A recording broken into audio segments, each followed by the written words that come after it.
नमस्कार मित्रों। आज की कहानी है हाथ का कंगन। बहुत समय पहले की बात है।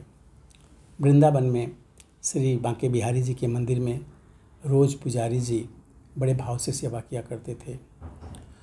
वो रोज बिहारी जी की आरती उतारते, भोग लगाते, उन्हें शयन कराते और रोज 4 लड्डू भगवान के बिस्तर के पास रख देते थे।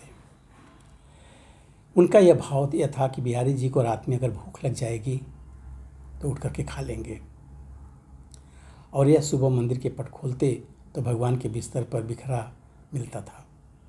इसी भाव से वो रोज रखते थे, भगवान रात को भूख लगेगी तो खा लेंगे।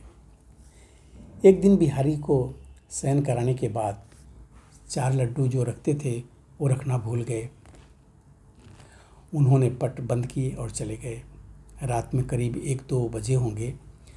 जिस दुकान से वह बूंदी के लड्डू लाते थे उन बाबा की दुकान खुली थी। वह घर जाने वाले ही थे, तभी एक छोटा सा बालक आया और बोला, बाबा मुझे बूंदी के लड्डू चाहिए। बाबा ने कहा, लाला लड्डू तो सारे ही ख़त्म हो गए, अब तो मैं दुकान बंद करने जा रहा हूँ। वह बोला, आप अंदर जाके देखो, आपके पास 4 लड्डू रखे हैं। उसके हट करने पर बाबा ने अंदर जाकर देखा तो उन्हें 4 लड्डू मिल गए, क्योंकि वह आज मंदिर गए नहीं थे। बाबा ने कहा, पैसे दो।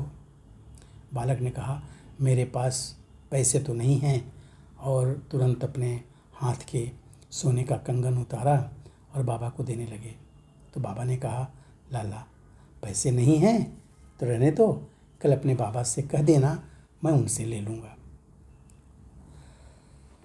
पर वह बालक नहीं माना और कंगन दुकान में फेंक कर भाग गया। सुबह जब पुजारी जी ने पट खोला तो उन्होंने देखा कि बिहारी जी के हाथ का कंगन नहीं। यदि चोर भी चुराता तो केवल कंगन ही क्यों चुराता। थोड़ी देर बाद यह बात सारे मंदिर में फैल गई। अब उस दुकान वाले को पता चला तो उसे रात की बात याद आई। उसने अपनी दुकान में कंगन ढूंढा और पुजारी जी को दिखाया और सारी बात बताई। तब पुजारी जी को याद आया कि रात में मैं लड्डू रखना तो भूल ही गया था, इसलिए बिहारी जी स्वयं लड्डू लेने चले गए।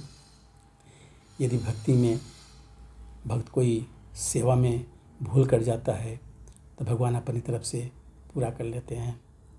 कैसी लगी ये कहानी